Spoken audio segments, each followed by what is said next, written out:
Now as he sat on the Mount of Olives, the disciples came to him privately, saying, "Tell us, when will these things be?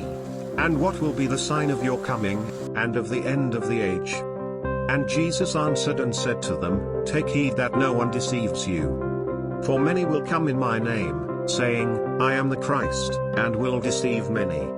And you will hear of wars and rumors of wars. See that you are not troubled, for all the things must come to pass, but the end is not yet. For nation will rise against nation, and kingdom against kingdom. And there will be famines, pestilences, and earthquakes in various places. All these are the beginning of sorrows. Then they will deliver you up to tribulation and kill you, and you will be hated by all nations for my name's sake. And then many will be offended, will betray one another, and will hate one another. Then many false prophets will rise up and deceive many. And because lawlessness will abound, the love of many will grow cold. But he who endures to the end shall be saved. And this gospel of the kingdom will be preached in all the world as a witness to all the nations, and then the end will come.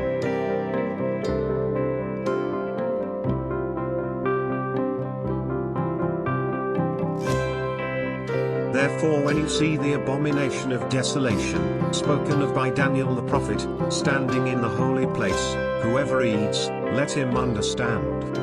Then let those who are in Judea flee to the mountains. Let him who is on the housetop not go down to take anything out of his house. And let him who is in the field not go back to get his clothes. But woe to those who are pregnant and to those who are nursing babies in those days. And pray that your flight may not be in winter or on the Sabbath. For then there will be great tribulation, such as has not been since the beginning of the world until this time, no, nor ever shall be. And unless those days were shortened, no flesh would be saved, but for the elect's sake those days will be shortened. Then if anyone says to you, Look, here is the Christ, or there, do not believe it.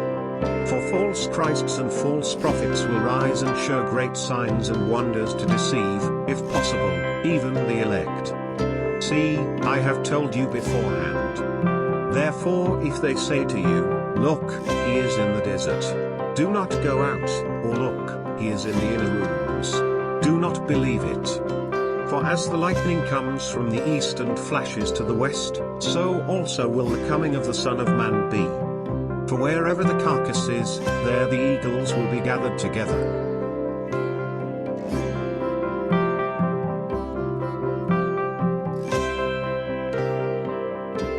Immediately after the tribulation of those days, the sun will be darkened, and the moon will not give its light, the stars will fall from heaven, and the powers of the heavens will be shaken. Then the sign of the Son of Man will appear in heaven, and then all the tribes of the earth will mourn, and they will see the Son of Man coming on the clouds of heaven with power and great glory.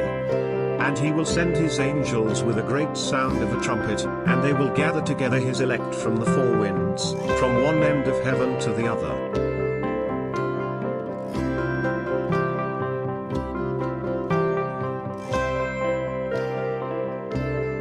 But of that day and hour no one knows, not even the angels of heaven, but my Father only.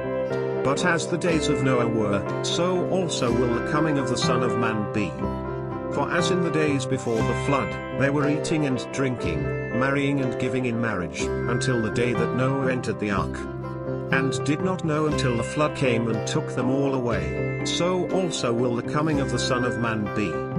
Then two men will be in the field, one will be taken and the other left. Two women will be grinding at the mill, one will be taken and the other left.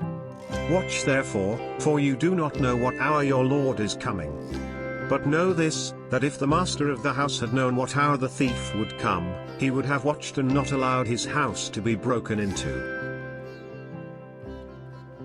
Therefore you also be ready, for the Son of Man is coming at an hour you do not expect.